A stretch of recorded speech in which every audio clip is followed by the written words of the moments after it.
2018 সালে নির্বাচন ছিল প্রহসনমূলক, তাই স্বীকার করে আদালতে নুরুল হুদার জবানবন্দি। রাষ্ট্রদ্রোহ ও জাতীয় নির্বাচনে অনিয়মের অভিযোগে করা মামলায় ম্যাজিস্ট্রেটের কাছে স্বীকারোক্তিমূলক জবানবন্দি দিচ্ছেন সাবেক প্রধান নির্বাচন কমিশনার সিসি কে এম নুরুল হুদা। মঙ্গলবার বিকেলে তিনি ঢাকা অতিরিক্ত chief metropolitan magistrate Mohammad Ziadur রহমানের খাস কামরায় জবানবন্দি গ্রহণ শুরু হয়। আদালত সূত্রে এ তথ্য জানা গেছে। জবানবন্দি দেওয়ার সময় 2018 সালে নির্বাচন প্রহসনমূলক ছিল উল্লেখ করে এর দায় স্বীকার করেন তিনি। এর আগে রিমান্ড শেষে তাকে আদালতে হাজির করা হলে মামলার তদন্তকারী কর্মকর্তা পুনরায় 10 দিনের রিমান্ড আবেদন করেন।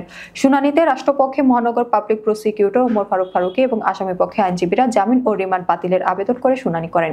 শুনানিকালে বিচারক জানতে চান 2018 সালের নির্বাচনে সিএসএ নুরুল হুদার কোনো আত্মীয় নির্বাচনে অংশ নিয়েছিলেন কিনা। জবাবে রাষ্ট্রপক্ষ আদালতকে জানায় তৎকালীন সিএসএ নুরুল হুদা নিজের ভাগ্নিকে ক্ষমতাসীন আওয়ামী লীগের প্রার্থী হিসেবে মনোনয়ন পাইয়ে দেন এবং নির্বাচনে তার বিপক্ষে নাম পরিচয়হীন এক প্রার্থী দাঁড় করিয়ে নির্বাচনকে প্রহসনে পরিণত করেন। এর আগে 22 জুন রোববার সন্ধ্যার দিকে রাজধানীর উত্তরা এলাকা থেকে নুরুল হুদাকে পুলিশ হেফাজতে নেওয়া হয়।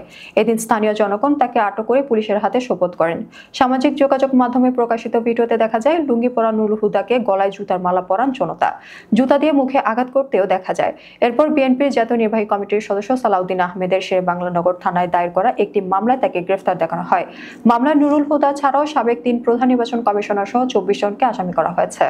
প্রসঙ্গত, নির্বাচন কমিশন একটি স্বাধীন ও সাংবিধানিক প্রতিষ্ঠান হওয়া সত্ত্বেও গ্রেফতার আসামি কে এম নুরুল হুদা সহ অন্যান্য নির্বাচন কমিশনাররা 2018 সালের একাদশ জাতীয় সংসদ নির্বাচনে সম্পূর্ণভাবে জনগণকে তাদের ভোটের অধিকার থেকে বঞ্চিত করেন।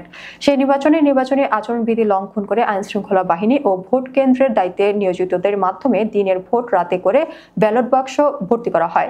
এরপর 30 ডিসেম্বর সকালে কিছু ভোট আওয়ামী লীগ ও এর অঙ্গ সংগঠনের ক্যাডারদের মাধ্যমে গ্রহণ করে আওয়ামী লীগের প্রার্থীদের বিজয়ী ঘোষণা করে তৎকালীন নির্বাচন কমিশন। বিএনপির 6 জন সংসদ সদস্যকে বিজয়ী ঘোষণা করে 2018 সালের একাদশ জাতীয় সংসদ নির্বাচন এভাবেই সম্পন্ন হয় নুরুল হুদার অধীনে।